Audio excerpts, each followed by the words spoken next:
আজ মহাসমারোহে ইসকন মায়াপুরে অনুষ্ঠিত হচ্ছে পুনর্রথযাত্রা তথা উল্টো রথযাত্রা উৎসব।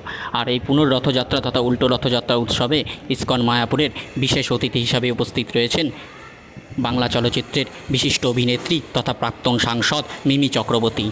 মঞ্চে হরিনাম গেয়ে ও ভক্তদের উদ্দেশ্যে কী বার্তা দিলেন চলুন শুনে নেব তার কাছ থেকে।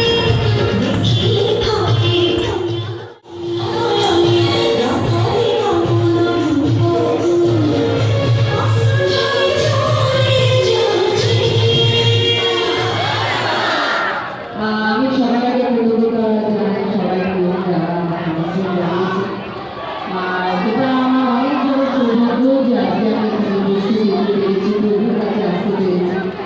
আমাদের অস্তিত্বটাই ভগবানের জন্য, আমাদের এই রাধাকৃষ্ণ নামের যে জাদুটা আছে সেই জাদুটা যারা জাপ করে তারাই জানে।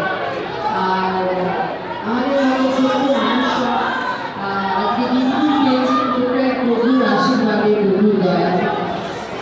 বিশ্বকাপে বলবো না, আজকে বলবো আজকে চিন্তা আমরা সবাই মিলে যাবো, সবাই সুখে থাকি, শান্তিতে থাকি।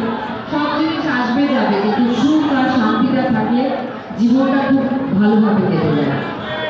আর শ্রীকৃষ্ণ গোবিন্দ হরি মুরারি হে নাথ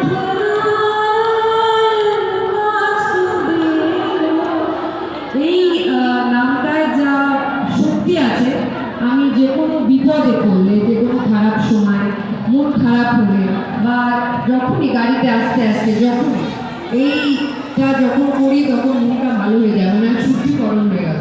তো আমার সাথে একবার সবাই 3 বার গাইবো আমরা, তাই তো? সবাই একটু দাঁড়িয়ে যাই।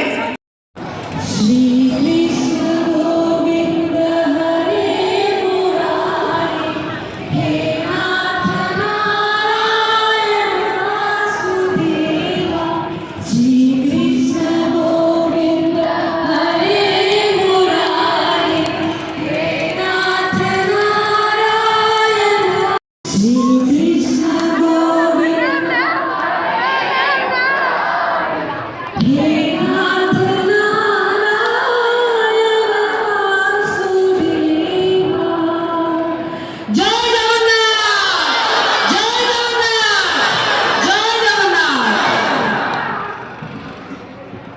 ইসকন মায়াপুরে আসলেন, কেমন লাগছে? এবং সবার আগে সবাইকে আজকের দিনের অনেক শুভেচ্ছা, অভিনন্দন। ভালো থাকাটা খুবই দরকার, আর প্রভুর আশীর্বাদ ছাড়া তো ভালো থাকা যায় না। আমার অনেক দিনেরই ইচ্ছে ছিল এখানে আসার, কিন্তু বলে না যখন ভগবান ডাকে তখনই আসা হয়। তো আজকের দিনটা মনে হয় উনি ওনার মনে হয়েছে যে আমি হয়তো আসতে পারি, তাই জন্য এসেছেন। আর ওনাদের সবার উপরে আমি কৃতজ্ঞতা জানাই যে আমায় ওনারা আমন্ত্রণ জানিয়েছেন এত শুভ দিনে। আর খুব ভালো থাকবেন, আর অনেক শুভেচ্ছা। সবার জন্য জয় জগন্নাথ। কি মেসেজ সবার জন্য কি বার্তা সবাইকে এটাই বলবো, সুস্থ থাকুন, ভালো থাকুন, লোককে ভালোবাসুন, আর প্রভুর নাম করুন।